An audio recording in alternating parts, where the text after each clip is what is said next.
Well, the Russia conspiracy grows more vast and complex with every passing day. I personally found a Macedonian hiding under my bed just last night, and that's just me, one man. Hillary Clinton isn't standing alone with her tinfoil hat anymore. She's in a club that now includes the majority of registered Democrats. A new poll by The Economist and YouGov finds that 59% of Democrats, 59%, believe that Russians literally rigged vote tallies to hand the fall election to Donald Trump, something for which there's no evidence at all, and nobody who is sane is claiming that. Now, another politician is being accused of being a Putin plant the whole time. Leaks from, of course, unnamed sources, but probably from within the U.S. intel community, say Brexit advocate Nigel Farage is a, quote, person of interest in the probe for connections between Trump's campaign and the Russian government.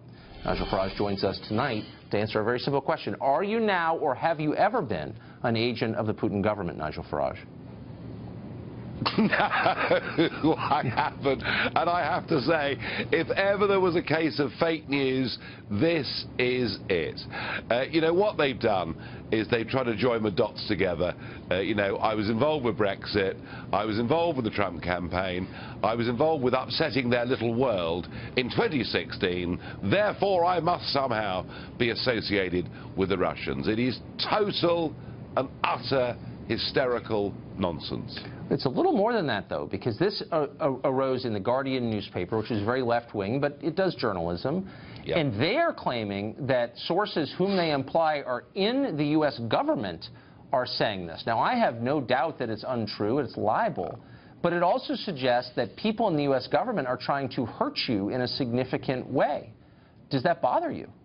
Well, you know, I just don't believe it. And I think sources, I mean, look, it could be anybody. They've tried to imply that I'm a person of interest. Clearly, they've rung up the FBI, who haven't given them an answer either way.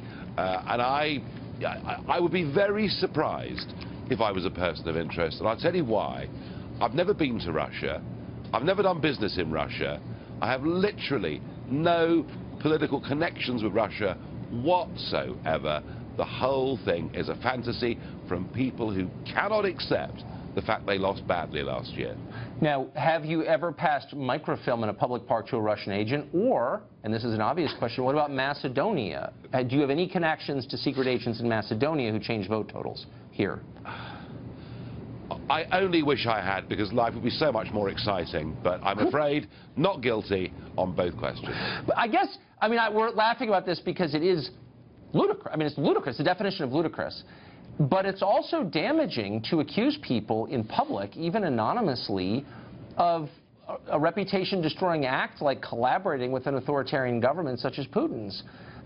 We've seen a lot of this recently. I don't know if they have ever had political witch hunts in Great Britain, but we have here, and this looks like one of them to me. Yeah, I mean, this is actually far bigger than anything I've seen in Britain. I mean, certainly since Brexit, they've tried to apportion blame, they've tried to make out the sort of a network of hate, but they haven't really got very far with it. My concern with this one is that it's actually gaining some traction in the USA amongst a lot of Democrats who are beginning to believe this constant stream of rubbish that has been put out about the Russian conspiracy. The difficulty is, you know, put yourself in my shoes, just what do you do when the Guardian newspaper publishes a story like this? How on earth do you disprove them? How on earth can you make them reveal their sources? And frankly, without going to the High Court and spending hundreds of thousands of dollars and spending months of your life on it, it's very, very difficult. So what did you do? How did you respond to this? Well, I did say to the British media that I apologise for taking a long time to answer it. I was so busy laughing when I read the article. It is frankly utter nonsense, and I think, in my case, in 48 hours, this will blow over. Boy, you have a much better sense of humor than I do, and I salute you for that, I have to say. A calmness and an amused detachment that I envy. Nigel Farage, you are being wronged, and you're nice to come on tonight. Thank you. Thank you.